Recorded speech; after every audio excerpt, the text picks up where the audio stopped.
Assalamu alaikum warahmatullahi wabarakatuh. Alhamdulillahi rabbil alamin. Thumma salatu wassalamu ala ashrafil mursalin wa huwa sayyiduna Muhammadin ibn Abdillah wa ala alihi wa ashabihi ila yaumiddin, amma ba'd. Na baada ya kumshukuru Mwenyezi Mungu mtukufu na kumtakia rehma na amani mtume wetu Muhammad sallallahu alaihi wasallam, baada ya hayo kubwa ni kukujulieni hali zenu. Vipi hali zenu, mnaendeleaje? Poleni na majukumu yenu ya kutwa nzima. Natumai kwa mapenzi yake Mwenyezi Mungu Subhanahu wa Ta'ala, mpo katika manyumba yenu, mmetulia na familia zenu, ilhali mkiwa mpo salama salimini.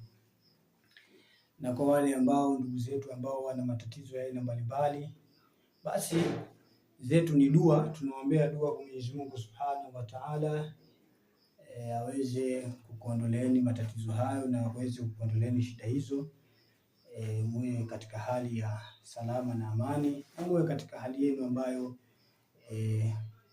mlioizoea kila siku. Na kwa wale wagonjwa na kwa wale ambao wanauguza, basi tunaombea dua kwa Mwenyezi Mungu Subhanahu wa Ta'ala aweze kujalia dawa mnazotumia ziweze kuwa zenye nguvu na ziweze kuondolea maradhi hayo mnayougulia. Allahumma amin. Baada ya hayo, mashukrani zangu, tunaendelea na somo letu adhimu, somo letu kubwa. Na katika kipindi kilichopita tuliishia kwenye kipengele hichi. Katika kipindi chetu kilichopita tuliishia kwenye kipengele hichi. Sawa, tuliishia kwenye kipengele hichi ambapo tuliishia kwenye kipengele hichi kilikuwa ni kama mfano. Sawa, na tukasema ya kwamba hii nukta moja inajulisha nini? Inajulisha uwepo. Inajulisha uwepo wa kitu, uwepo wa jambo, sawa, uwepo wa mafanikio, tukasema hivyo. Lakini hii nukta ya pili, ambazo ni nukta mbili, tukasema zinajulisha kuto kuwepo. Kuto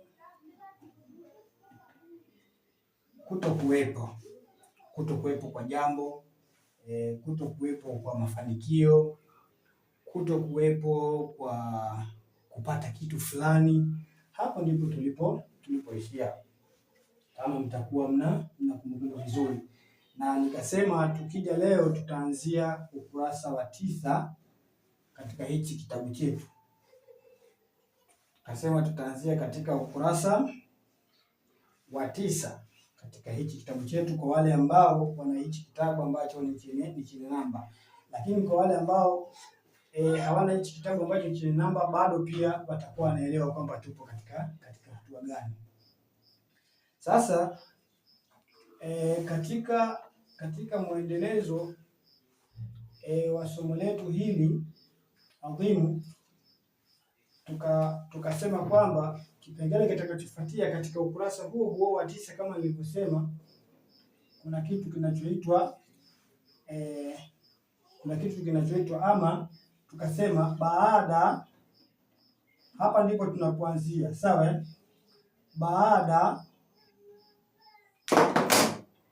baada ya kuundwa.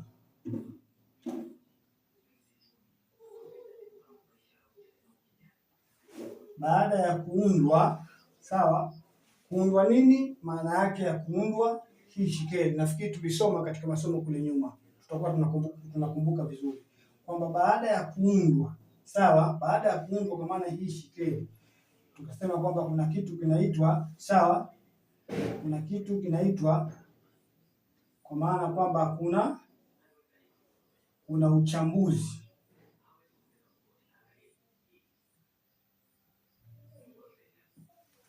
Kuna uchambuzi kwa maana ya nini? Ya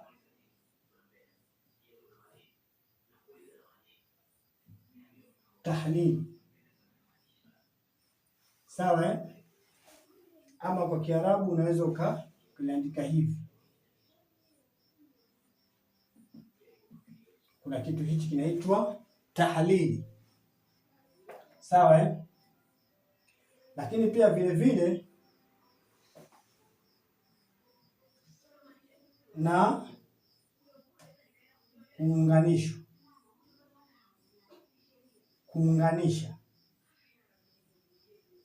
kuunganisha kwa maana ya kwamba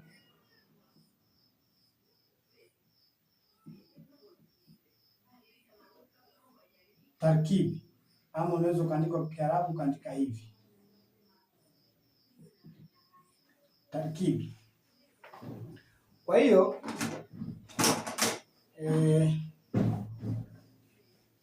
Kwa hiyo sasa kumbe tunapata ya kwamba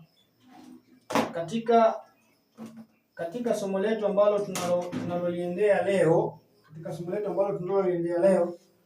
baada ya kuundwa kwa maana ya shikeli kama nilivyosema, kuna kitu ambacho kinaitwa nini? Kuna kitu ambacho kinaitwa nini? Kwa maana ya uchambuzi, kwa maana ya tahlili. Kwa maana hili neno tahlili tafsiri yake ni hapa uchambuzi. Sawa? Lakini pia vile vile kuna kitu ambacho kinaitwa nini? Kuunganisha. Kwa maana nini? Tarkibi. Kwa maana hili neno tarkibi tafsiri yake nini? Kuunganisha. Kwa hiyo tunapata kwamba hapa kuna vitu kadhaa tunavyoviendea ambavyo vinatoka humu ndani. Sawa? Kwamba hapa kuna vitu kadhaa vinatoka humu ndani. Kwa maana kwamba tuna moja hapa kwa maana ya uchambuzi.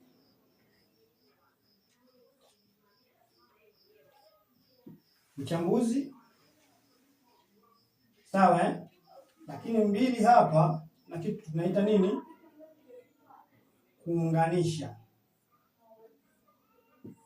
Kuunganisha. Kwa hiyo hapa tuna vitu viwili. Kwa ndani ya hivi vitu viwili hivi panazalika vitu vingine vingi. Sisi tumeelewana vizuri Panazalika vitu vingine vingi. Nikisema uchambuzi mnakuwa mmeshanielewa, ndio ile tahlili. Na nikisema kuunganisha mnakuwa mmeshanielewa, ndio ile nini? Tarkibi.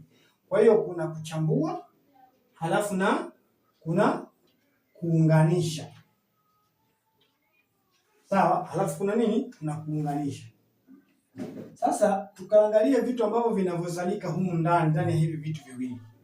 Sawa Tukaangalia vitu ambavyo vinavyozalika humu ndani ya hivi vitu viwili. Tusisahau baada ya kuundwa nini? Kuundwa shikeli. Kwa maana baada ya ile shikeli kuundwa, kama tulivyosema kwa mfano ule, kwa maana shikeli hii hapa si ndio imeshaundwa. Kwa baada ya hii shikeli kuundwa, kuna kitu kinafuata hapa ambacho ni nini? Ni uchambuzi. Lakini pia hapa pia kuna kitu kinafuata nini? Kinafuata kuunganisha.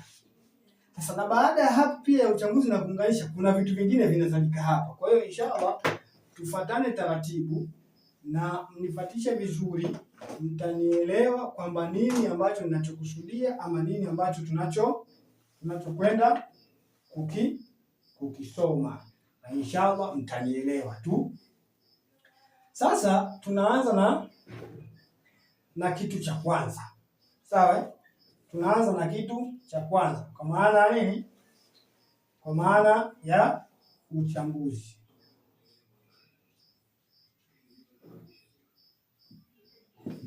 Kwa maana nini? Ya uchambuzi.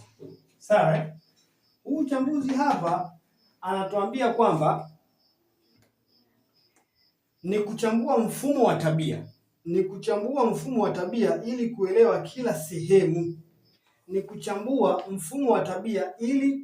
kila sehemu. Mfano, nasoma hivyo kwa maana kwamba vitabu mnavyo mtanielewa. Kwa maana ya kwamba hapa tuna kitu hichi hapa. Sawa Hapa tuna kitu hichi hapa. Tutarudisha kwenye mfano ule. Mfano tuna shikeli hii hapa ya nini? Ya ukula au sinkafu. Sawa Sasa baada ya hii shikeli kuwa imeundwa, kuna kitu ambacho kinakuja ambacho ni nini? Ambacho ni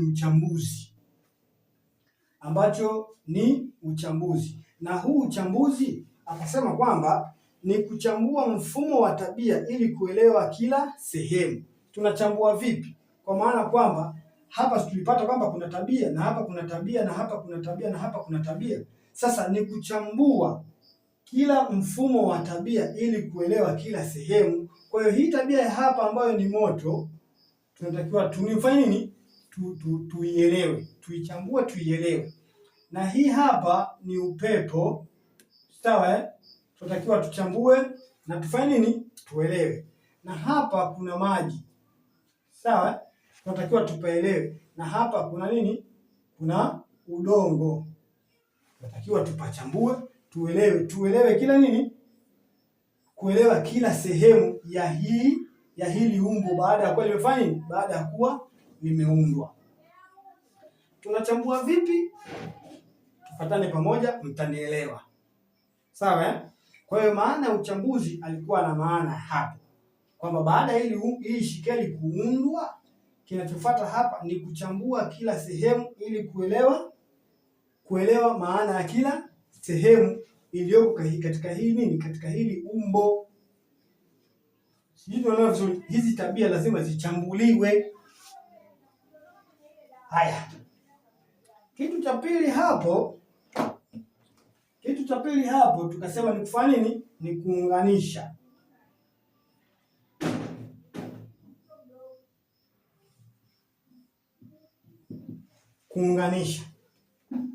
Kuunganisha akasema ni kuunganisha tabia, ni kuziunganisha tabia tena ili kupata mpangilio kamili au mfumo wenye maana. Sijui tumeelewana vizuri eh? Kwa maana kwamba tunakuja kwenye kuchambua. Sasa baada ya kuchambua, sawa eh? Tunakuja tena kuunganisha tabia tena ili kupata mpangilio kamili au mfumo wenye maana. Sisi tumeona vizuri. Kwa maana ya kwamba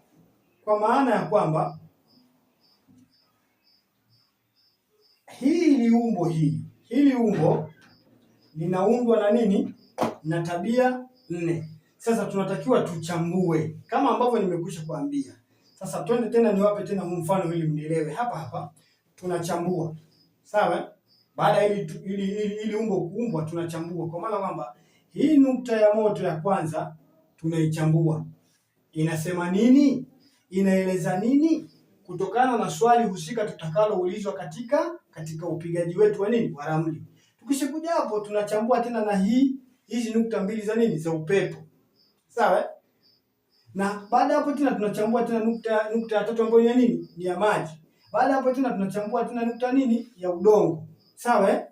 Ili kuelewa inamaanisha nini kwa swali tuliloulizwa. Ndio maana ya kuchambua. Tukishamaliza kuchambua tunaunganisha. Kwa lugha nyingine kuchambua maana yake ni kwamba tunavunja. Yaani ukirudi hapa vizuri kinifuatilia hapa utanielewa. Kwa maana kwamba kwanza tunaunda shikeli. Tukishaiunda hii shikeli, tukishapata shikeli kwamba ni shikeli fulani, ni shikeli ya ukula. Tumeipata. Tukishaipata tunaichambua, yani tunaisambua tena. Tukishaisambua tena kwa maana ndio tunakuwa tumefanya tumechambua. Lakini ukule kuisambua kwa kuchambua ni kwa ajili ya kutafuta maana inayokusudiwa katika lile swali la mwili linalokuwa tumefanya nini? Tumeulizwa. Tukishasambua tena tunarudi tena kuunda tena. Sijui tunaelewana vizuri. Tunarudi tena kufanya kuunganisha, ndio kuunda tena. Tukirudi kuunganisha tena, tunakuja sasa kupata kwamba ili kupata mpangilio kamili au mfumo wenye maana. Sijui tunaelewana vizuri hapa. Kwa hiyo ndiyo maana ya kufanya nini? Ya uchambuzi na maana nini? Ya kuunganisha. Kwanza tunaunda shikeli. Tukishaunda shikeli au tukishapata shikeli tunaisambua. Tukishaisambua ile shikeli, sawa, kwa maana ya uchambuzi, tunakuja tena tunaiunganisha tena. Ima kuiunganisha shikeli yenyewe hii moja ama tunaiunganisha na kitu kingine kitakachohitajika kwa wakati huo husika. Ili kuweza kupata tena maana nyingine. Kwa lugha nyingine, unapopiga ramli ama unapopiga bao hautoi majibu kwa kukurupuka. Ni lazima ujiridhishe kwa vitu vingi. Sijui umeona vizuri. Ni lazima ujiridhishe kwa tafsiri ya vitu vingi ndio uweze kutoa muunganiko wa jibu moja lenye maana. Ndicho tunachofundishwa hapa, na kama hujanielewa utanielewa tu zaidi, kwa sababu ndio somo lenyewe hilo linakwenda, lina urefu wa aina yake. Sawa. Baada ya hapo anasema kila kitu huanza mfululizo. Kila kitu huanza mfululizo. Mfululizo vipi? Kwa maana ya kuto kuwepo kwenda kwenye uwepo, kama mlifuatilia katika ile somo la kwanza. Sawa. Kila kitu kinaanza kwenye nini? Kwenye mfululizo, kwa maana mfululizo wa kuto kuwepo halafu kinaenda kwenye nini? Kwenye uwepo. Wakati tunaunda hii shikeli hakikuwa ni kitu chenye kujulikana kwamba ni kitu gani. Ndio maana haya maneno yanasema kila kitu kinaanza mfululizo kwenye kuto kuwepo kwenda kwenye uwepo. Sijui unaelewa vizuri. Baada ya hapo anasema sasa kila mfumo, kwa maana kila shikeli sasa sikilikuwa hakijulikani. Hii shikeli silikuwa haijulikani, ama hichi kitu silikuwa hakijulikani. Kwa kama kilikuwa hakijulikani, sasa ndio anasema sasa kila shikeli sasa baada ya kuwa imeundwa, sipatikana shikeli, tunasema kila shikeli ina mpangilio wa tabia ngapi? Wa tabia 4. Kwa maana tabia 1, 2 au 1. Sio maana vizuri. Kilianza kutokuwepo kikaja kwenye uwepo. Baada ya kuwa kipo kwenye uwepo, sasa nasema kila shikeli sasa ambayo inatokea kutokuwepo inaweza ikaundwa kwa 1, 2, 1 au ikaundwa kwa 2, 1, 1 au ikaundwa kwa 2, 1, 1 au ikaundwa kwa 1, 2, 2. Ndiyo maana ya haya maelezo. Tumeona vizuri. Lakini pia anaendelea anasema hivi, kila shikeli inachambuliwa na kuunganishwa tena. Kwa ukishaipata shikeli ni lazima uichambue kwa kufuata mfumo wa zile tabia 4. Sawa? Lakini pia ukishaichambua ni lazima pia uiunganishe tena kama nilivyoeleza. Hapa niweke nukta kidogo. Ninaposema kwamba kila shikeli ni lazima uichambue halafu uiunganishe tena, unielewe. Simaanishi kwamba mimi nasomesha kanuni ya kutafsiri ramli kwa mfumo wa tabia tu. Ramli inatafsirika ama shikeli zinatafsirika kwa mifumo mingi. Naweza nikasema kwa mifumo isiyokuwa na idadi. Lakini katika mifumo hiyo ipo mifumo ambayo ni ahamu, ambayo ni yenye nguvu, yenye majibu ya uhakika.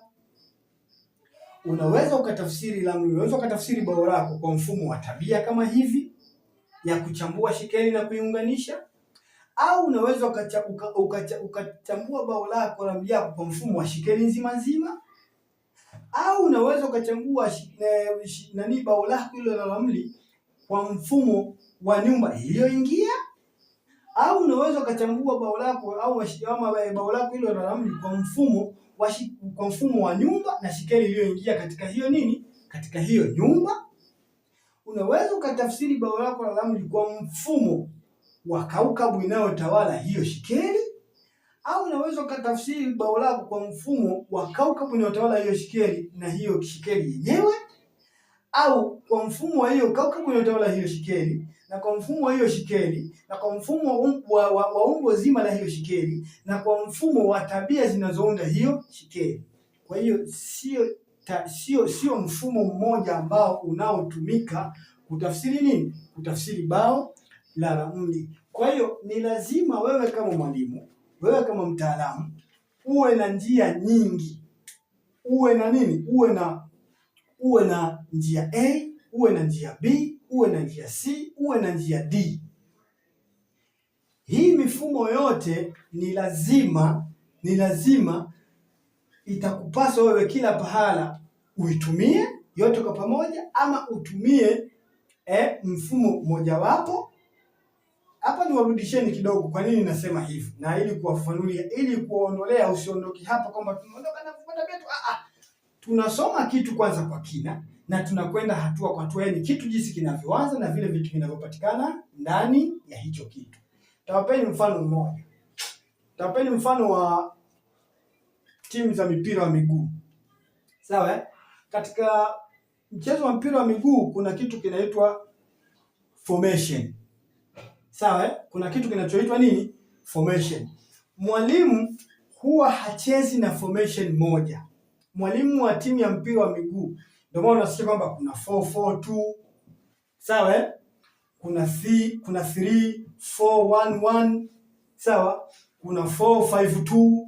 Sijui umeelewa vizuri Sijui kuna 3-3. Sijui kuna 3-3-1-1, vitu kama hivyo. Ile yote ni mifumo, kwa maana kwamba zile zote ni mbinu za kuweza kukabiliana na nini? Na adui ama mpinzani anayokwenda kucheza naye katika ile nini? Katika ile mechi. Kwa ukirudi katika elimu yetu hii, wewe adui yako ama mpinzani wako, wewe ni lile swali uliloulizwa, kwamba unalitafsiri vipi, unalitafsiri kwa njia gani? Ni lazima uwe na njia ambayo utakayotumia kufanya kutafsiri. Lakini katika mifumo yote hii ni lazima uwe na mfumo mama, kwamba sisi timu yetu inacheza 4-4-2. Huu ndio mfumo wetu mama tutakaoanza nao. Sijui tunaelewana vizuri Kwa hiyo na wewe katika utafsiri wako wa bao lako, katika utafsiri wako wa ramli yako, ni lazima uwe na njia mama.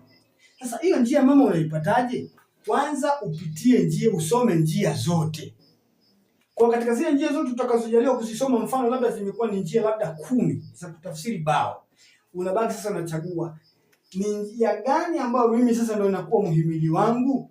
Hizi njia zingine zinakuja kuwa saidizi kwangu. Haziji kuwa saidizi kwa maana kwamba ni ndogo, hapana. Zinakuja kuwa saidizi kwa sababu huwezi kuunganisha tafsiri 10 kwa wakati mmoja, haiwezekani. At least kwa wastani labda uunganishe kanuni ngapi? Kanuni 4 za utafsiri wa bao. At least katika mchezo wa mpira wa miguu utakuta katika mechi moja timu inacheza kwa mifumo mingapi? Mifumo 3. Kwamba ataanza na 4-2-2-3-1 mfano, lakini kadri ambavyo atakavyoona mpinzani amekuja atabadilika, ataenda kwenye 4-4-2. Kadri mpinzani atakapomwona anacheza naye ataenda kwenye nini? Kwenye 4-3-3-1. Lakini mifumo ya mpira mchezo wa miguu ipo mingi zaidi ya hiyo, lakini hawezi kucheza wote kwa wakati mmoja. Kwanza dakika hazitoshi, dakika ni 90. Kwa kadri wanavyokuwa wanabadilika uwanjani, ndivyo ambavyo na hizi dakika za kumalizika kwa huu mchezo zinafanya nini? Zinayoyoma. Kwa hiyo nimeleta mambo ya mpira wa miguu tasame kidogo, kwa sababu mimi mwenyewe kidogo ni mpenzi wa hivi vitu. Kwa hiyo nimetaka tu kuleta mfano ili kutaka kuzikurubisha akili zenu ili ziweze kunielewa kwamba ni kitu gani tunachokifanya na ni kitu gani tunachokisoma. Kwa hiyo hapa nawarudisha sasa kwenye pointi yetu. Kwa hiyo sasa hapa sasa kwamba hiyo shikeli inaweza ikaanza kwa 2-2-1-1 au ikaanza kwa 1-2-2-1 au 2-1-2-1. Sisi tumeona vizuri Lakini nasema kila mshikeli sawa huchambuliwa na kuunganishwa tena. Ndio kanuni yetu hii, na ndio tumepoishia hapa kwamba kila shikeli baada ya kuwa imeundwa, imepatikana, lazima ichambuliwe halafu iundwe tena. Kwa hiyo hii ni moja ya kanuni, ni moja ya njia ya msingi na mama ya kuweza kutafsiri bao lako. Lakini ni njia ambayo ni adimu kwa walimu wengi, nikiwa nina ushahidi na uhakika wa 100%, kwa sababu inahitaji kidogo utulivu wa fikra, utulivu wa mawazo na utulivu wa akili. Kwa hiyo tunaendelea. Mwisho anamalizia anasema hivi, kanuni hii inaweza kutumika kwa, unaelewa vizuri? Sasa kanuni hii tunayosoma ya uchambuzi na kuunganisha inaweza ikatumika kwenye mambo haya yafuatayo. Kwa mfano, sawa hapa nafuta ili muweze kunielewa pia vizuri zaidi. Sawa anasema kanuni hii huweza kutumika kwa haya yafuatayo, kwamba kanuni hii inaweza ikatumika inaweza ikatumika kwa haya yafuatayo. Nafikiri hapa mnaanza kunielewa kwamba hii kanuni inaweza ikatumika kwa haya yafuatayo. Aha, kumbe kanuni ya kutafsiri bao kuna kanuni zingine, lakini na hii kanuni pia hufanya nini? Inaweza kafanyaje? Inaweza ikatumika kwa yafuatayo. Yapi? Mfano afya, tutakuangalia afya, sawa, kwa maana ya maradhi. Tutakuangalia ndoa, sawa, tutakuangalia biashara, tutakuangalia elimu, sawa, tutakuangalia maisha ya kila siku, sawa. Hii nimeorodhesha hapa ni kwa ufupi tu. Kwa kifupi ni kwamba unaweza ukatumia kanuni hii unaweza ukaitumia kutafsiri maswali yote utakayoulizwa. Yaani hii kanuni haitumiki kwamba eti kwenye swali moja tu la kila mtu utakayoulizwa. Hapana. Yaani hii kanuni ya uchambuzi na kuunganisha unaweza ukaitumia kwenye swali lolote. Liwe ni swali la kujua afya ya mtu kwa maana ya maradhi, hii kanuni unaweza ukaitumia na ikakupa majibu. Unaweza ukatumia kanuni hii kwa kujua ndoa ya mtu ina matatizo gani, ina shida gani, ama ataoa ama ataolewa, ama ndoa itafungwa ama haitofungwa. Unaweza kutumia kanuni hii. Kanuni hii unaweza kutumia kwa biashara. Je, hii biashara itapata faida ama sitopata faida? Hii biashara kuianza kwangu mimi, nianze siku gani, nianze mwezi gani, nianze mwaka gani? Unaweza kutumia kanuni hii. Hii unaweza kutumia kwa nini? Kwa elimu. Sawa? Nitapata elimu ama hapa ninaposoma kwa mwalimu huyu ni mwalimu ambaye anaweza kanifikisha kwenye nchi ya ahadi. Unaweza kutumia kanuni hii. Sawa? Kwa sababu unaweza ukatoma kwa mwalimu miaka 20 alafu unatoka patupu. Sasa hii elimu unaweza hii kanuni ya Shikeli kwa kanuni hii ya tabia zinazounda Shikeli. Unaweza kuitumia na ikakwambia kwamba hapo unaweza ukaendelea kwa mwalimu utapata manufaa ya kielimu. Sisi tumeelewana vizuri? Ama kweli wewe una akili ya kusoma elimu fulani, au nikisoma elimu fulani nitaielewa na itakuwa na msaada na mimi. Watu wengi tunastiki kwenye tunazama kwenye kusoma baadhi ya elimu fulani, lakini bila kujua kama ile elimu kwanza tutaielewa na itakuwa na msaada na sisi. Mwisho wa siku unasoma ile elimu na inakuwa haina manufaa na wewe. Vitu kama hivyo. Lakini kanuni hii inafanya nini? Inakusaidia kueleza na kukupa majibu kwa maswali, kwa aina ya maswali kama haya na mengine kama haya. Je, nitapata kazi?